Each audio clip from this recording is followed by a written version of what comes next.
How's everybody doing today? I'm Tito Campbell. You're watching the Wr4g channel. We reach for greatness, and today we're going to be talking to HomeTeam Trey, owner of the shop Country Bumpkin, located in North Park Mall. What's going on? How you doing today, Mr. Trey? I'm alright. Doing all right? Yes, sir. Doing all right myself. First thing I like to get into before we do go into the interview is the first time I came into your store. Now, before I came in, this was like when I was getting back into like the world, you know what I'm saying? Because before I was in the hospital for a little while, you know, so when I regained my strength enough just to get back out, I came up to the mall because I used to work in here. And the store that I worked at is literally like right next door, so, but I was walking past here, I came up here, I was walking past here, and in my head I was like, I didn't know the store was in here at first. So when I came in, I was just like, you know what I'm saying? It's like a dope store. I was about to get ready to walk past it, but in my head I was like, it look like a dope store. And then like soon as I barely made it past, I was like, let me turn around and come back in here, you know what I'm saying? And I came in here, you know, I think I bought this hat the first time. Yeah, I think, yeah, I had bought this hat, you know what I'm saying? Now you got everything in here now, so you know what I'm saying? But it's like super dope stuff, and you know what I'm saying? Super nice. I appreciate it, big dog.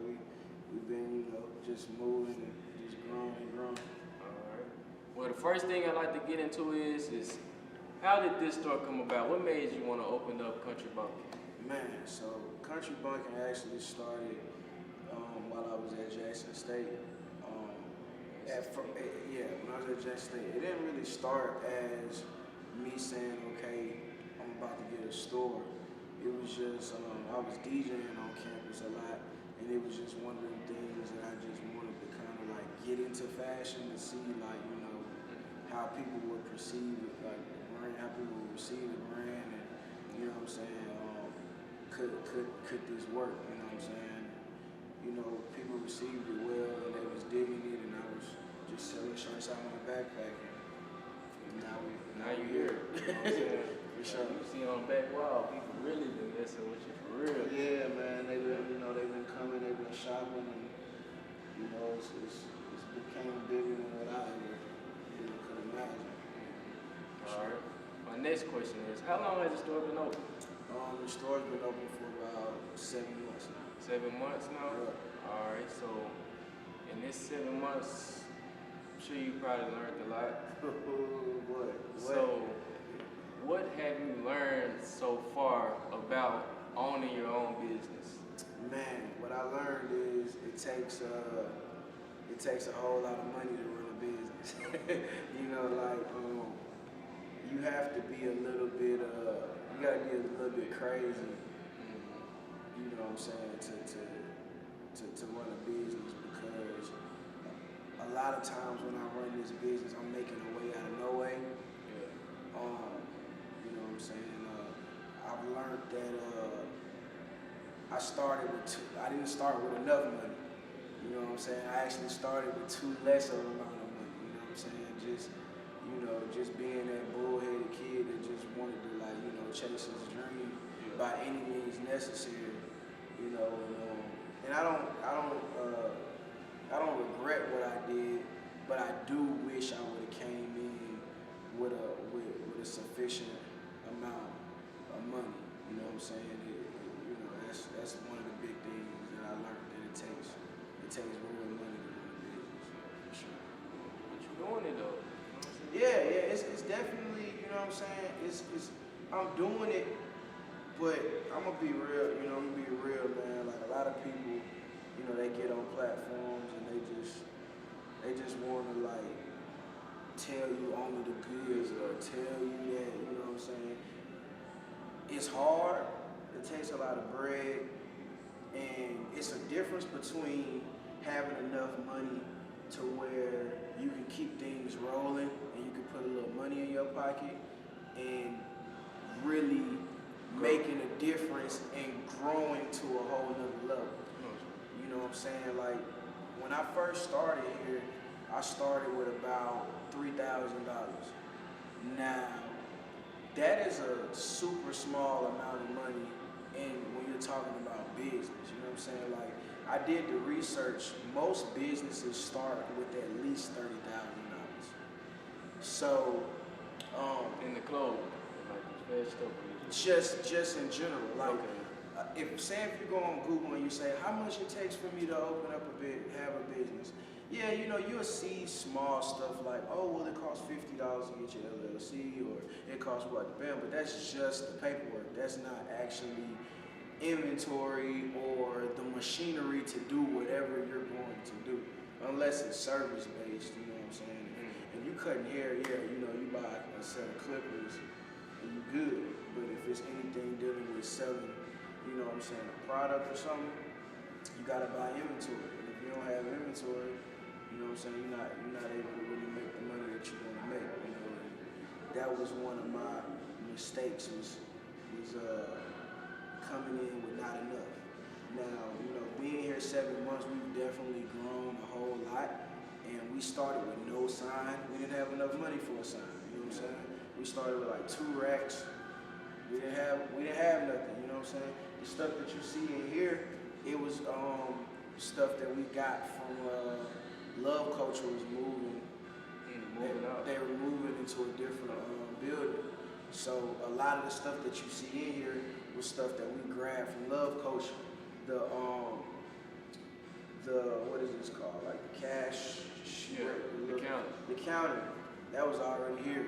You know what I'm saying? These black things that was here too. You know what I'm saying? A lot of this stuff was just like God wanted me to be here, so he made a way for me to be here. But to say that, you know, I had enough money, I didn't have enough money. And to be real with you, I'm not gonna, at the very current moment, I still don't have enough money to really do what I want to do, to give people the full Country Bumpkin. Like right now, like people are seeing a partial of Country Bumpkin, and people love it, but it's like, it's just a partial of it. It's nowhere near where it could be if it was fully funded. You know, it's just the truth. All right. Make sure y'all come out here and support this man, because he really putting on, you know what I'm saying? For sure, man, for sure.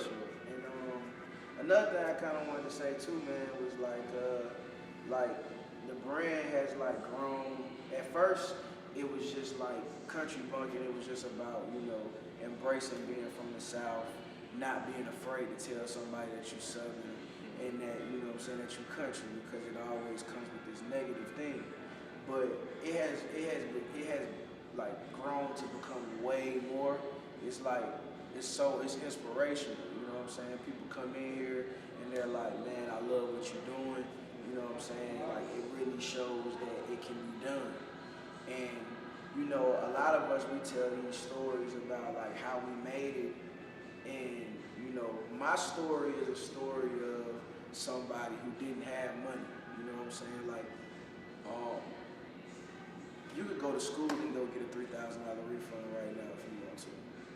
That's how accessible it is to do something if you really want to do it. You know what I'm saying? It's there. You just got to make the right decisions. You know what I'm saying? So, yeah. Okay.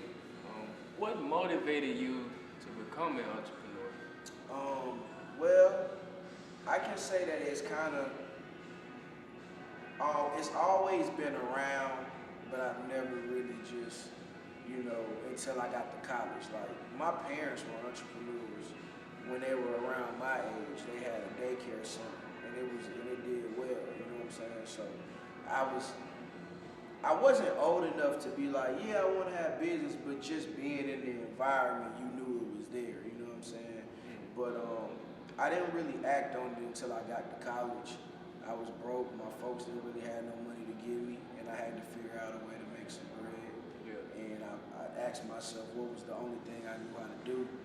And at the time, you know, to make money, I knew how to DJ. So I sold all my shoes, my clothes, got my DJ equipment, and started DJing at Jack State campus. All right, my next question is, what challenges have you faced in getting to where you are today? Challenges, man. Well, of course, we all got, you know, family problems, family issues, financial burdens. Now, on top of the financial burdens, you know, I got diabetes, so I got to deal with that too. I found out I had that a week after I got the store. So right now, you know what I'm saying, it never really stops, you know what I'm saying? Like, you know, like everybody has a story of, you know, the hardships, the things that they had to go through. And mine is no different, man. I'm a kid from the Delta. Folks didn't really have no bread, so I had to make a way and figure out how to do it.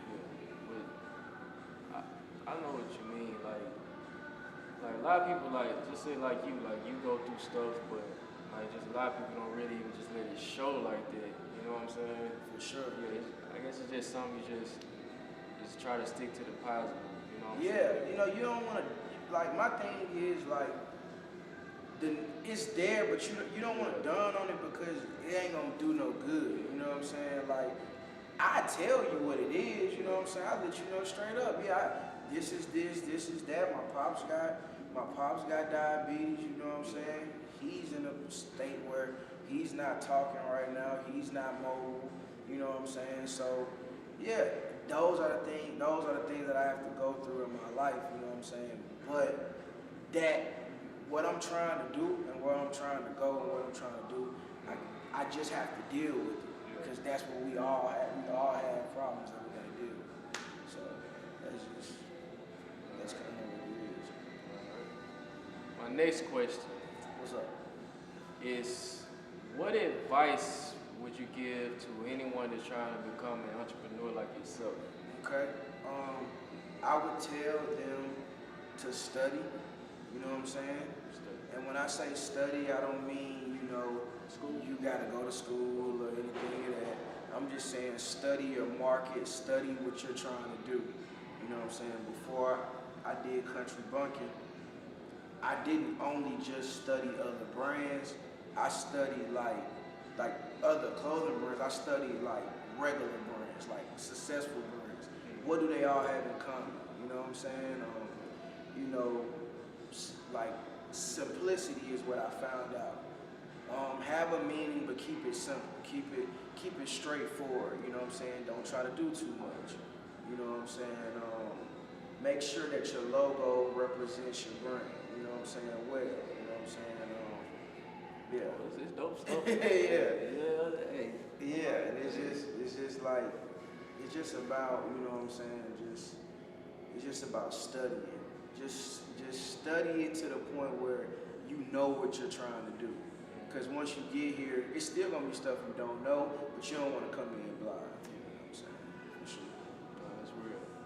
And lastly, last question. What's up? What goals do you have set for yourself in the near future? Okay. And what are you working on right now? Okay. Well, right now I'm actually getting pieces designed and ready for the fall and winter that's coming up. You gonna have hoodies ready? Man, hoodies, jackets, jeans. It's about to get crazy. I can't wait. You know what I'm saying? Like, you know, for sure. I can't wait. And what was the other question you said? And it's what goals do you have set for yourself in the near future? Okay. And what are you working on right now? Okay. With the goals that I have right now is, you know, Country Bumpkin is just the start. Like, I'm actually planning on opening up a Little Bumpkin. I want to open it up by February. Little Bumpkin is going to be for like the kids, you know what I'm saying? Right now in the market, there's baby clothes are generic, you know what I'm saying? Yeah. If it's boys, it's blue. If it's girls, it's pink. Toy cars, flowers, you know what I'm saying? That type of thing. But we don't have any urban apparel for kids. So that's what I'm working on. As far as in the future, I've been designing furniture lately. I want to have a furniture store at some point for millennials. Right now with millennials, a lot of us, you know, the way we decorate our homes is nowhere near what our parents decorated, but we're all shopping at the same places. So I want to have, you know, somewhere for that. I also want to open up like our version, a Mississippi version of like Dave and Buster's, and I actually have a restaurant that I've been, thinking about too. I already got the logo for it. I just haven't, it's just, yeah, it's a lot, man. Hey, all them ideas is coming to you. Yeah, for sure, man. As long as you can, put it in your mind and just, go after it. Just go after it, and piece by piece you'll be able to, you know what I'm saying? Yeah. Be able to do it. Piece by piece, that's important. Real spirit. Well, that's it for the interview. I thank you once again. Yeah, man, I appreciate you having me. All right. Where else can they come follow you at? Man, HomeTeam Trade, that's my personal, at Shop Country Bumpkin, that's the store. We're in North Park Mall, Ridgely, Mississippi. Y'all come out and shop. Second level. Yes, sir. Make sure y'all come and support him. As for me, make sure you guys like, comment, and subscribe. Once again, I'm Tito Campbell. You're watching the Wr4g channel. We reach for greatness, and we'll see you in the next episode.